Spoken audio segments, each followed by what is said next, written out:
واقعی بس مختصر سے ایک عرض کر دیتا ہوں کہ سرکار ایک وادی سے گزر رہے تھے، ایک پہلوان سامنے سے آیا، کافر تھا، اور لکھا یہ کہ وہ اتنا لہیم و شہیم تھا کہ اگر وہ گائے کی کھال کے اوپر کھڑا ہو جاتا اور لوگ اس کو کھینچتے تو کھال پھٹ جاتی تھی، اس کے پاؤں کے نیچے سے نکالنا ممکن نہیں تھا۔ اللہ اکبر۔ سرکار سے جب ملا تو سرکار نے اس کو اسلام کی دعوت دی۔ اس نے کہا اگر آپ مجھے پچھاڑ دینا اچھا تو میں ایمان لے آؤں گا۔ اچھا اچھا عجیب۔ سرکار نے کہا آ جاؤ، ایک وار میں اٹھا کے اس کو نیچے پٹک دیا، لیکن وہ ایمان نہیں لایا۔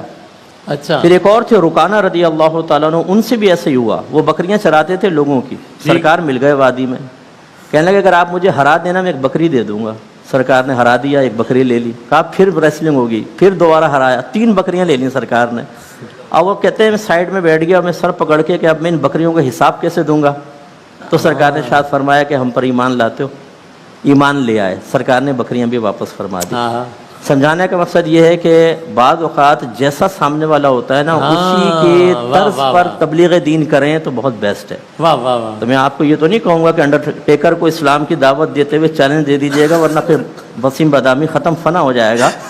لیکن یہ ضرور ہے کہ ہمیں جیسے ڈاکٹرز کو دینی ہے تو ذرا انہی کی لینگویج میں، ان کی ٹرمز یوز کرتے ہوئے، انہی کے طرز کے اوپر۔ اسی طرح اسکول کالج یونیورسٹی میں جائیں تو وہاں بیان کا انداز مختلف ہونا چاہیے۔ ہر جگہ ممبر نہیں چلتا ہے، ہر جگہ روڈ کے بیانات نہیں چلتے ہیں۔ آپ کو لوگوں کی ذہنی سطح کے مطابق، ان کی کیفیات، ان کی طبیعتوں کے مطابق تبلیغ کرنی ہوگی اور کامیابی ہوگی۔ ضمن بس ایک بات کہ نبی کریم صلی اللہ علیہ وسلم کو 40 مردوں کی طاقت حاصل تھی، اور وہ 40 مرد جنتی تھے، اور ایک جنتی مرد کی طاقت دنیاوی 100 مردوں کے برابر ہے۔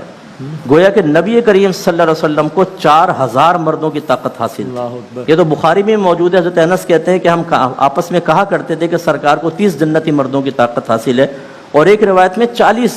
اس کا مطلب آپ غور کریں کہ اگر مشیت الہی درمیان میں نہ ہوتی تو یہ نبی کریم صلی اللہ علیہ وسلم کے لیے جہاد وغیرہ صحابہ کو یوز کرنا کوئی پرابلم نہیں تھا۔ 1000 کا لشکر جرار تھا نا، 4000 مردوں کی طاقت والا چٹان اٹھا کے یوں پھینکتا تو ہوا میں اڑ جاتے سارے کے سارے۔ جو زمین پہ کھڑے ہو کے چاند کے 2 ٹکڑے کر دے، وہ کافروں کے 2 ٹکڑے نہیں کر سکتا، لیکن مشیت الہی ہے۔ جیسے حضرت نے فرمایا تھا نا کہ پہچانے نبی کریم صلی اللہ علیہ وسلم کو، ان کو اپنی مثل بشر نہ سمجھیں۔ میرے آقا صلی اللہ علیہ وسلم کو اللہ نے بڑے اختیارات، بڑی طاقت اور بہت کچھ نعمتوں سے نوازا ہے۔ اظہار اس لیے نہیں کرتے کہ مشیت الہی درمیان میں آ جاتی ہے، اور اعلیٰ حضرت فرماتے ہیں کہ میدان محشر میں مشیت الہی سامنے نہیں ہوگی، سرکار کو بڑا اختیار دیا جائے گا۔ ہاں جہاں حکم الہی ہے وہ ہے، ورنہ سرکار کو بہت اختیار ہوگا، اور اظہار اختیار اس وقت دیکھیں پہ جو اعلی محبت ہیں وہ کیسے انعام پاتے ہیں۔ انشاءاللہ۔ سبحان اللہ سبحان اللہ۔